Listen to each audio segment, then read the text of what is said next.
今年2025年，在茶圈甚至各大媒体，你知道最火爆的话题是什么？普洱茶崩盘。对，那时候我妈不是一看到就很紧张，马上传给我，问你说你有没有被影响吗？是的，我们不会被影响吧？我知道。对啊。所以各位朋友，你的普洱茶到底是资产还是负债呢？大家好，我是泰。大家好，我是小静。我们今年就来，今天啦，不是今年，今天就来聊聊茶商都不敢说的真相。哎呦，茶商都不敢说呢。然后呢，你的普洱茶收藏可能会一文不值。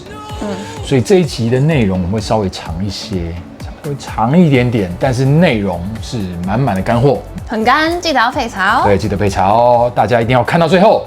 So let's go。你是不是很常听到这句话？普洱茶越陈越香，是可以喝的古董呢？对啊，大家听到古董这两个字就会想到，对啊，哇，增值，像股票增值。所以是不是家里随便放一瓶普洱茶或者一桶普洱茶，放，然后呢哪一天就可以高价出售，然后小赚一笔，然后甚至后面就开始一直收，把自己的房间或仓库就当做银行，是这样吗？其实时不时就有人会带普洱茶或带普洱茶的照片到店里面问我们说，你会不会想要买或收购这一批茶？批邀一批茶。那尤其是农历年前大扫除的时候，对，我知道那时候你都会对啊，泰哥。但是今天跟大家分享一下，这个可能是一个天大的误区。没错，不是所有的普洱茶都会有人收，甚至大部分的普洱茶根本没有人要啦，这很惨啦，太惨了。对啊，所以绝对不要把房間、储藏室或者仓库当银行去存一堆茶。炒股。我们讲普洱茶收藏好了，其实跟炒茶也有关系。普洱茶收藏，炒茶其实就是要炒作增值这一块。这个都是息息相关的。我们来讲稍微有关于炒作这个事情，有关于炒作。所以你炒得好，价钱就高吗？我们来聊聊吧。2003年、2004年的时候，这个是把茶叶当作资产这个风气，差不多从这个时候开始。那时候大陆经济起飞嘛，大家重视茶文化之前，先炒了一开始炒房。但是慢慢没东西可以炒了。对，除了没东西可以炒之外，就是大家对于这个文化重视开始慢慢增加了，因为生活复苏起来了嘛，也开始喝茶了。本来中国大陆这边本来就是在以喝茶其实喝很多的一个地区。那普洱茶就从我们说从拿来喝的，就变成拿来炒作的。那我们再讲好了，这个炒作也有跟地区有关系。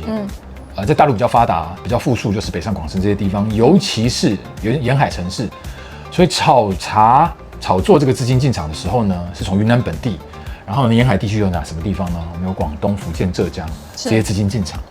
差不多到2005年、07年的时候，是一个超级大热潮，基本上也到前一波高峰。对，但是你要记得是08年有一个金融海啸。所以那时候呢，很多投资客啊，投资茶叶的投资客企业大老板他们也是，他们就买茶是可能一顿一顿的买来不是喝的啦，他们就是囤货来等这个升值。但是大家知道，股票有高有低，市场有热有冷。这个热潮一定会过去，那市场会变冷清或冷淡。对。那近几年大家知道，这个普洱茶价格波动很大，而且都是慢慢的往下修。那很多茶其实很难变现，尤其在普洱茶收藏这一块。那甚至呢，今年就产生了这个我们刚刚在一开始开头聊的2005年的大崩盘。对。但是大家记得崩盘的是金融茶，它是在炒作的。没错。那高档茶，我们说所谓的高档茶是纯料茶这些东西，基本上原物料是已经很稀少了，它不会崩盘的。所以大家知道，你手边的茶是真正的卖掉吗？我看看。那泰，我们来聊聊决定收藏价值的关键因素有哪几个？茶叶原料、生熟分类、品牌厂家与年份，再来是储存的条件，还有市场流通性，这5点就是决定于收藏的价值的关键因素。那我们来说第一点叫做茶叶原料。对，茶叶原料的来源是不是古树，有没有拼配，还还是古树纯料，来自于哪一个山头？山头我们有很多。如果我们讲古树茶，就冰岛、老班章、曼松、义乌、寡峰寨，这些都是响当当顶级的产区。它出生就自带光环，上天堂。没错。第二点，生熟的分类。对，第二点生熟分类。你喜欢生茶还是熟茶？喝啦，我们说品饮。说真的，在认识你之前，我以为这世界上只有熟茶这个东西。然后后来认识你之后，我喝生茶，我就爱上生茶。是生熟的需求差异很大，那收藏价值真的也是天差地。那基本上你说对，就是说生茶的收藏价值大于熟茶。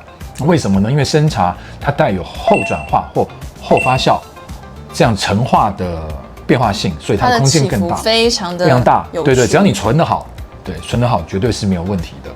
所以呢，在收藏市场上，它会更受关注。尤其比如说我们的古树纯料，或者是单株的千年古树这些东西，在市场上大家是非常火烫。除了自己喝之外，他们也会收藏。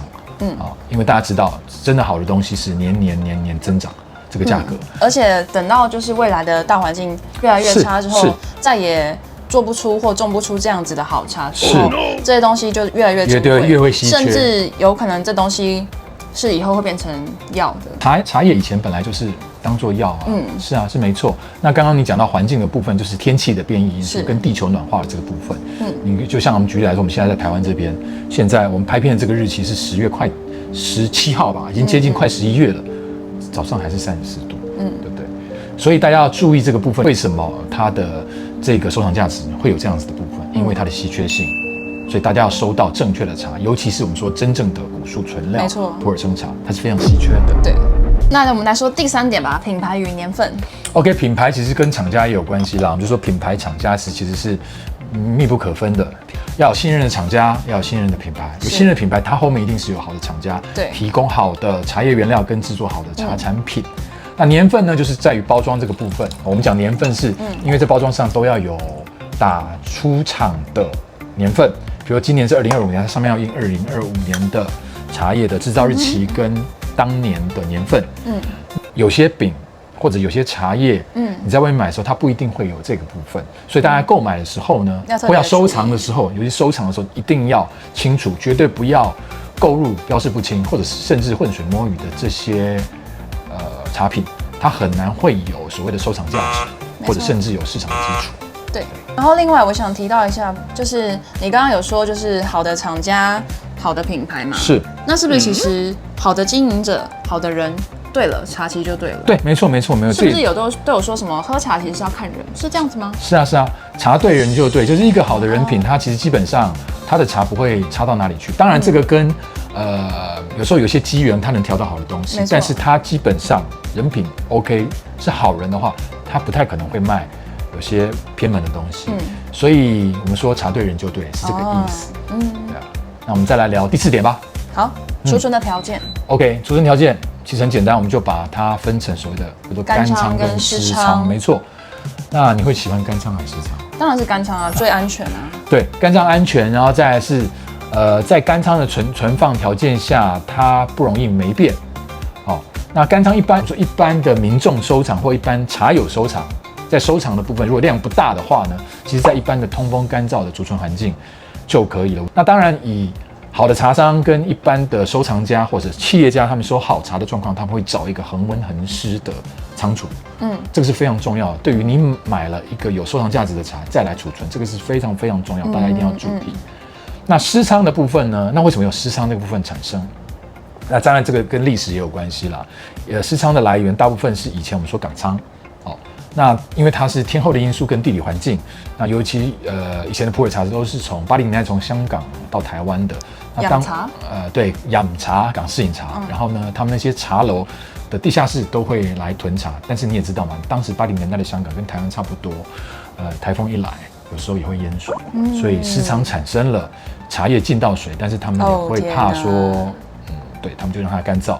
或者是没有存好的，它也是会流通，因为当初接触普洱茶的人少，不懂。但是不懂，但是大家现在慢慢知识了解了，正确的，大家会尽量避免这些东西。潮湿的环境保存不好，茶饼会发生霉变，不可以喝哦。对，异味，那你的收藏价值就是0。所以要收藏就选择干仓环境，这是大家是非常好的。第5点，市场的流通性。对，就是说收藏是不是有行情？哦，比如说好了，收藏家只要在普洱茶界，大家都知道几个红印、绿印、7542、8582，这个是在拍卖场上出没的这样子的茶品，它其实就是像古董啦。哦，对，它就是要举牌。可是说真的。这会不会出现一个问题，就是外面的纸是那样子，外面的纸可能是红印绿印，但里面不是？有可能。那这个部分我们再开一集再说。但是基本上，在拍卖场上出现的这些红印、绿印、7542、8582，他们都会知道，他们知道说上一手丢出来的这个收藏家是谁。那他们知道那个人，比如说他们是真的有在喝茶，有在收茶，来源，比如说刚刚讲到储存条件这些东西，都是符合当下的状况的话，其实是 OK 的。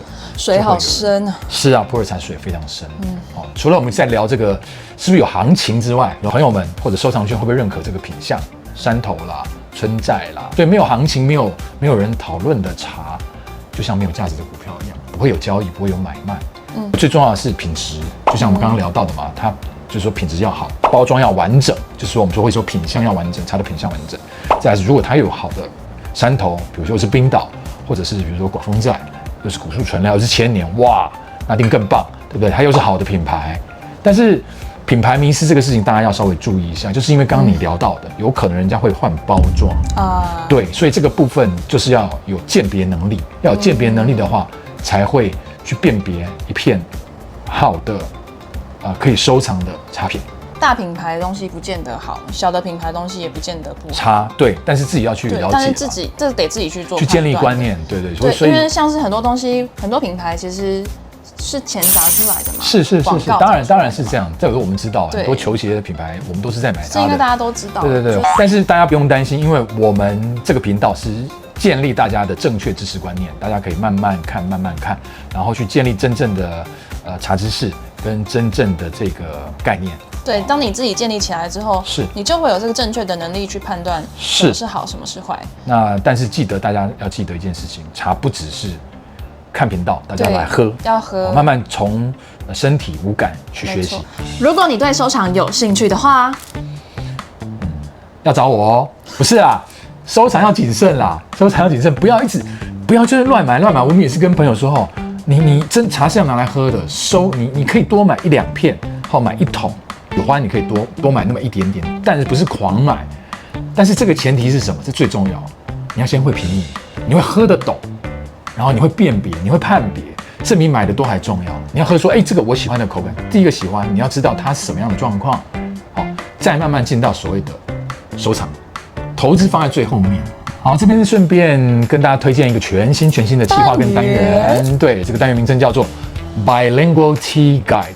茶道英语，我们在教各种茶器物啊、茶知识，还有茶文化的中英文单字词汇，很有趣哦。让你学会，快来跟我们一起学中文跟英文的茶知识吧。对啊，就是喜欢这支影片的朋友们，记得关注我们哦，记得要订阅、按赞、分享、开启小铃铛。对，最重要的是，我们希望大家能得到更多正确的茶知识，所以记得把正确的茶知识分享给朋友们。那有什么想要了解的都可以来跟我们讲。对，可以留言跟我们互动，大家不用吝啬，大家都可以当键盘手，那我们就下次影片见啦，拜拜！喝茶，赶快喝茶，要喝茶，一杯再一杯。